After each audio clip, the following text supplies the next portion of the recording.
Watching her son leave for basic training right after high school, Jenny Lou Merrill was a proud mom. He joined the Marines without telling me, but that's just what he felt like he needed to do. We're a family of veterans. Aaron Merrill served 2 tours in Afghanistan and was later diagnosed with PTSD. He was my mama's boy. He was very sensitive, always very thoughtful, handmade me things all the time. When my son came back, he was a completely different man. For years, Merrill watched her son battle his demons, taking him to counselor after counselor, anything she could do to help.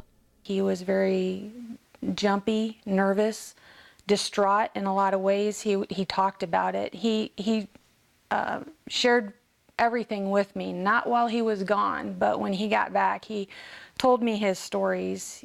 They bothered him a lot, and they were pretty horrific. Merrill took his own life in July of last year. For Aaron, when he came back, his biggest problem was everybody's walking around worried about all these little things, and they have no idea what's going on over there.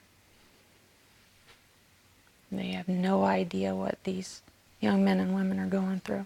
Merrill's story mirrors Tyler Wilson's, who grew up not too far away. Wilson joined the Marine Corps a few years after high school. That was right up his alley. He was raised, hunting and shooting, and so he loved all that stuff. He lived life large. Wilson was in Afghanistan 3 times. Living large changed him. Tyler was actually diagnosed while he was still in Afghanistan and was being treated while he was on the battlefield. Counselors treated Wilson for PTSD when he got home, too, but that eventually stopped. If you look at any picture of Tyler, he's always smiling. And Tyler was always the one reaching out to someone else. Going back over his Facebook, you can see over and over again. I gave a Vietnam veteran a ride today.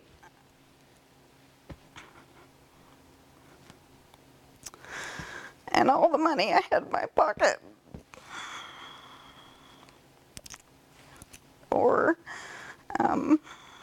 at the grocery store, a World War II veteran, he paid for all his groceries. So he was always the one trying to help someone else. He was not the one to ask for help. I wish he would have. Wilson took his own life in June of this year. We know that we'll see him again. It's hard that he's not here, and but that's just the faith that we have, that we know we'll see him again.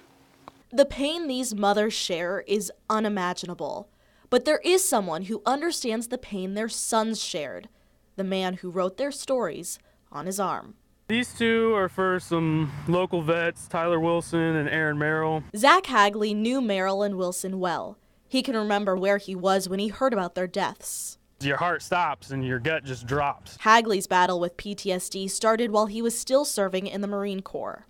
It finally got bad enough to where one day I actually took a razor blade to my wrists and slit my wrist right there in my apartment, and luckily, that woke me up. I just wanted to give up. I was tired of having nightmares. Hagley is now numb to his night terrors, but that doesn't make it easier. The thought of suicide hits me every other day at least. A loud bang will happen, and then my mind will kind of slip, and I think I'm back there patching up a buddy's leg that just got blown off, and I'm in the middle of Walmart or something. Seeking help also hasn't been easy.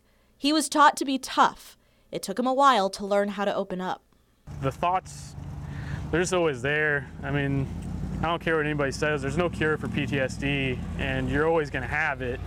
It's just whether or not you can learn to adapt to it and figure out you get a trigger, what can you do to handle it? And that's something that I'm still working at, years later. Hagley knows Merrill and Wilson tried to adapt, but he knows better than most why that can seem impossible. Sometimes you get a little bit of guilt, like you don't ask enough, just randomly, hey, you doing okay, man? You don't think about it until it's unfortunately too late, and it kills us. The what ifs have killed a piece of Hagley and of the other people left behind. That's why the Merrills and Wilsons are sharing their stories. That's why Hagley carries these names as a permanent reminder that those who served should never feel like their story is over. for any veterans that are out there listening right now, it's not the end. I mean, you're gonna have your ups and downs. Look at me, I ain't the perfect story, but I'm still going, and there's ways out there to get around it.